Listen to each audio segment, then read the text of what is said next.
भारी अभिवादन। यो विशाल र भव्य एकता सन्देश सभाका सभाध्यक्ष कमरेड, हाम्रो गौरवशाली पार्टी नेपाली कम्युनिस्ट पार्टीका सहसंयोजक, पूर्व प्रधानमन्त्री, नेपाली कम्युनिस्ट आन्दोलनका एक अग्रज नेता कमरेड माधव कुमार नेपाल, केन्द्रीय समितिका सबै सहयोगदा कमरेडहरू र यो भव्य समारोहमा उपस्थित रुकुम जिल्ला, एउटा ऐतिहासिक जिल्लाका सम्पूर्ण आदरणीय जनसमुदाय, यहाँ उपस्थित महान शहीदहरूका आदरणीय परिवारजन, तमाम बेपत्ता योद्धाहरूका आदरणीय परिवारजन, सबै घाइते अपाङ्ग कमरेडहरू र साथीहरू, आज तपाईहरुको अगाडि उभिएर फेरि एकचोटि यो मञ्चमाबाट सम्बोधन गर्न पाउँदा मलाई हर्ष र गर्वको महसुस भएको छ। तपाईहरु सबैको विवेकलाई, तपाईहरुको साहसलाई र तपाईहरुको धैर्यतालाई म एकचोटि फेरि सलाम भन्न चाहन्छु। समय घर्किसकेको छ। आज तपाईहरुसँग प्रत्यक्ष साक्षात्कार भेटघाट हुँदैन कि भन्ने ठूलो चिन्ता थियो। अघि नै कमरेड माधव कुमार नेपालले भने जस्तै हामी नेपालगञ्जबाट काठमाडौँ फर्किनु पर्यो, तर मलाई लाग्छ तपाई रुकुमका जनताको भरोसा, तपाईहरुको विश्वास र तपाईहरुको मायाले हामीलाई यहाँ ल्याइ छोड्यो। यो तपाईहरुको विजय हो, रुकुमका जनताको विजय हो। तपाईहरु सबैलाई म बधाई भन्न चाहन्छु। यो मञ्चमा पटक पटक सम्बोधन गर्ने अवसर मलाई प्राप्त भएको छ, तपाईहरुलाई थाहा छ। यो पटक केही साथीहरूले कम्युनिस्ट आन्दोलनबाट पलायन भएपछि हामीले भन्दै आएको विचार, सिद्धान्त र नेतृत्वबाट विचलित भएपछि रुकुमको जनतालाई अलि बढी भ्रम पो परेको छ कि पहिलाको जस्तो सभामा उपस्थिति नहुने पो हो कि भन्ने मलाई अलिअलि कता न कता लागेको थियो। तर आज यो सभामा आउँदा रुकुमका जनता महान छन्, कुनै भगौडाका पछि लाग्दैनन् भन्ने कुरा तपाईहरुले साबित गरिदिनु भयो। यस अवसरमा पनि म तपाईहरुलाई बधाई भन्न चाहन्छु। मैले मध्य पहाडी लोकमार्ग अभियानको बेलामा चौरजारीमा भएको सभामा बोलेको तपाईहरु मध्ये धेरैले पक्कै सुन्नु भएको होला। मैले रुकुमको पार्टीका नेता कार्यकर्ताहरू र जनतालाई सलाम गरेको थिएँ त्यति बेला र भनेको थिएँ रुकुममा कतिपय मानिसहरू पहिला जसलाई नेता मानिन्थ्यो उनीहरू पलायन भए, उनीहरू विचलित भए, तर रुकुमका जनता विचलित भएनन्, रुकुमका जनता पलायन भएनन्। रुकुमका नेता कार्यकर्ताहरू कहिले पनि ती विचलित हुनेहरूको पछि लागेनन्, बरु एकताबद्ध भएर पार्टीको साथमा, क्रान्तिको साथमा, नेतृत्वको साथमा रहे। मैले त्यति बेला तपाईहरुलाई अभिवादन भनेको थिएँ। महान रुकुमेली जनता कुनै पलायनवादी, अराजकतावादी, ढोंगी पाखण्डीका पछाडि लाग्ने छैनन्। उनीहरू पार्टीको पक्षमा, पार्टीको विचारको पक्षमा, पार्टीको नेतृत्वको पक्षमा। हिजो जनयुद्धको बेला, जनआन्दोलनका बेला ती भीषण आँधी हुरी बतासमा खारिएका जनता र पार्टीका नेता कार्यकर्ताहरू कसैका बपौती होइनन्, कसैका दास होइनन्। उनीहरू क्रान्तिका अग्रणी, क्रान्तिका सिपाहीहरू, लाल सिपाहीहरू हुन्। यो कुरा तपाई रुकुमेली जनताले पटक पटक साबित गरिदिनु भएर अहिले पनि म त आउँदै गर्दा माधवजी र म एउटै गाडीमा आयौं। बजारभरि मानिसहरूको स्वागत गर्नेको ताती छ। यहाँ आउँदा पहिलेको भन्दा विशाल जनमत मैले देखेँ। यस अर्थमा तपाईहरु महान हुनुहुन्छ। म फेरि पार्टीको तर्फबाट तपाईहरुलाई बधाई भन्न चाहन्छु, तपाईहरुलाई अभिवादन भन्न चाहन्छु। आदरणीय जनसमुदाय, लामो व्याख्या गर्ने समय छैन।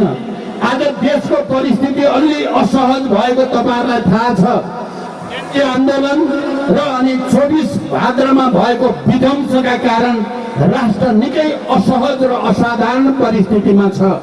त्यो परिस्थितिको सामना गर्ने तागत, राष्ट्रलाई एकताबद्ध गर्ने तागत पैदा गर्नकै लागि कमरेड माधव कुमार नेपाल र मैले एउटा मिसन, एउटा अभियान फेरि सुरु गर्नुपर्छ। हामीले एकताको अभियान, क्रान्तिकारी एकताको अभियान भन्यौं।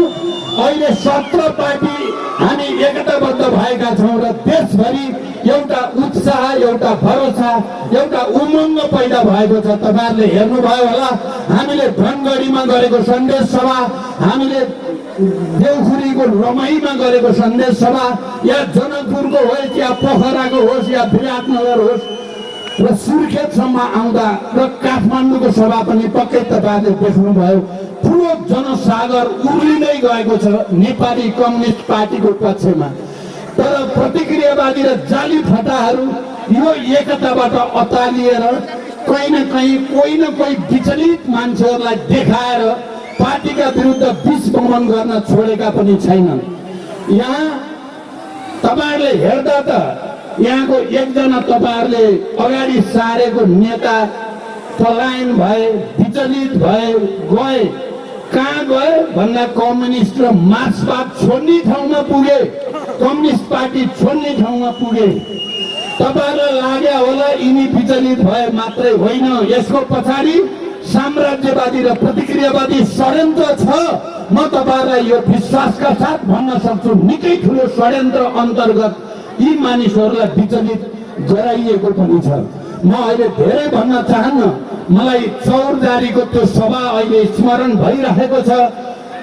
जोसुकै विचलित हुन् तर रुकुमको जनता विचलित हुने छैनन्, यहाँका क्रान्तिकारी विचलित हुने छैनन्, यहाँका नेता कार्यकर्ता विचलित हुने छैनन्। यहाँ थुप्रै अनुभवी नेताहरूको जमात छ, मलाई थाहा छ। बुजुर्ग प्रौढ नेताहरूको, अनुभवी नेताहरूको जमात छ, युवा नेताहरूको जमात छ र हजारौं क्रान्तिकारी कार्यकर्ताहरूको जमात छ र अहिलेका नयाँ युवाहरूको पनि विशाल पंक्ति रुकुममा छ। कसैले हिलाउन सक्ने छैन। म तपाईहरुलाई के भन्न चाहन्छु भने पहिला त प्रभाकर थियो र प्रचण्डलाई ल्याउँथ्यो, अब त प्रभाकर छैन, प्रचण्ड आउँछ कि आउँदैन भनेर एक दुईजनाले मलाई भनेको सुने मैले। म झन् बढी आउँछु रुकुम, अब तपाईहरुको साथमा झन् बढी आउँछु। अब त म प्रचण्ड मात्रै आएको छैन, माधव नेपालजीलाई समेत लिएर आएको छु। त्यसकारण तपाईहरुलाई के नपरोस् भने प्रभाकरको अभावमा पार्टी हेडक्वार्टरसँग सिधा सम्बन्ध हुँदैन कि भन्ने तपाईहरुलाई लागेको छ भने म त्यो भ्रममा नपर्न तपाईहरुलाई अनुरोध गर्न चाहन्छु। हमेशा तपाईहरुको साथमा हेडक्वार्टर हुनेछ, तपाईहरुको सुख दुःखमा हेडक्वार्टर हुनेछ। पहिले भन्दा बढी तपाईहरुका दुःख सुखमा, तपाईहरुका विकास निर्माणका काममा बरु प्रभाकरले अलि उदण्ड तरिकाले गर्थे। अब त्यो उदण्डता चल्ने छैन। अझ गम्भीरताको साथ तपाईहरुका भौतिक पूर्वाधारका कुरा, तपाईहरुको कृषिमा उत्पादन र उत्पादकत्व वृद्धिका कुरा, ऊर्जाका कुरा, शिक्षाका कुरा, स्वास्थ्यका कुरा, रोजगारीका कुरामा हामीले एउटा नयाँ संकल्प गरेका छौं र हिजो मात्रै हामीले एउटा टिम बनाएर पार्टीको घोषणा पत्र, चुनावी घोषणा पत्र पहिलाको जस्तो होइन, अब जनतालाई भरोसा हुने गरी, हाम्रा विगतका कमी कमजोरी सच्याउने गरी अगाडि बढ्ने प्रतिबद्धता सहित लेखन कार्य सुरु भएको छ। आदरणीय रुकुमेली जनता, म तपाईहरुलाई विश्वास दिलाउँछु, तपाईहरुको निम्ति पार्टी हेडक्वार्टरको ढोका काठमाडौँमा सधैँ खुला हुनेछ। कसैले रोकेर रोकिने छैन। यो विश्वास म तपाईहरुलाई दिलाउन चाहन्छु। हिजो केही साथीहरु पहिलोचोटि 39-40 सालमा रुकुम आउँदा जो नेता थिए ती केही नेताहरू अलि पहिले नै पलायन भए। तर त्यो पलायनबाट तपाईहरु झन् धेरै भएर आउनुभयो। अहिलेको पलायन झन् त त्यसले तपाईहरुलाई आफ्नो कर्तव्यप्रति, आफ्नो जिम्मेदारीप्रति, पार्टी आन्दोलन र क्रान्तिप्रति, समाजवादको यात्राप्रति तपाईहरुको कर्तव्य बोध धेरै माथि उठेको मैले महसुस गरेको छु। म तपाईहरु सबैलाई अहिले यहाँ पार्टीका सबै नेताहरू, प्रदेशका या जिल्लाका या पालिकाका या स्थानीय तहका तपाईहरु सबैलाई मैले हुन त केही पालिकामा मैले भिडियो मार्फत वक्तव्य पनि दिएको थिएँ। तपाईहरुको मिटिङ चलिरहँदा शहीद परिवारहरूले बोल्दै गर्दा मैले सुनेको पनि थिएँ। तर आउने दिनमा हुन सक्छ म अहिलेको चुनाव रुकुमैबाट लड्छु। अब त्यो रुकुम फेरि यही रुकुम भन्ने नठान्नु होला। पूर्वी रुकुममा म आउने करिब निश्चित भएको छ। मैले पूर्वी रुकुम आउने भनेको पश्चिम रुकुम पनि आउने नै हो, किनभने यो एउटै रुकुम हो। हिजो हामीले जति बेला जनयुद्धको तयारी गर्यौं, जनयुद्धमा अगाडि बढ्यौं, रुकुम सिङ्गो रुकुमको जनता, रुकुमका नेता कार्यकर्ताहरूको साथमा काँधमा काँध मिलाएर त्याग र बलिदानका कीर्तिमान कायम गरिएको छ। म पूर्वी रुकुम आउने भनेको पश्चिम रुकुम पनि आउने हो, यो कुरा बुझिराख्नु होला।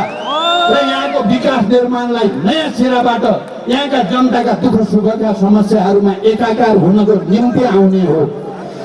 आज माधवजी पनि यहाँ आउनु भएको छ। यहाँ हामी दुईजना मात्रै होइन, मैले भने 17वटा पार्टीको एकता गरिएको छ र एउटा नयाँ इतिहासको रचना गरिएको छ।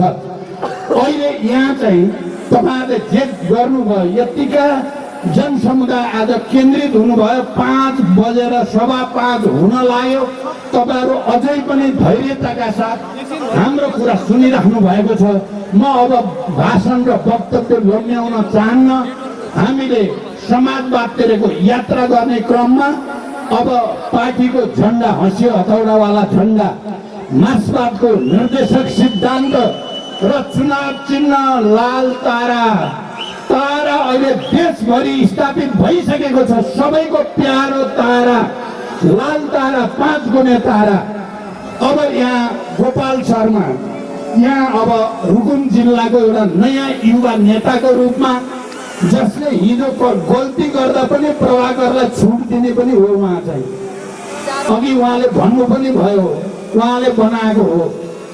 तर धोका दिएपछि त उहाँले पनि कति काठ थाप्न सक्ने। माधवजीले भने जस्तै हो, भिरबाट खस्नेलाई राम राम मात्रै भन्न सकिन्छ, काठ थाप्न सकिँदैन।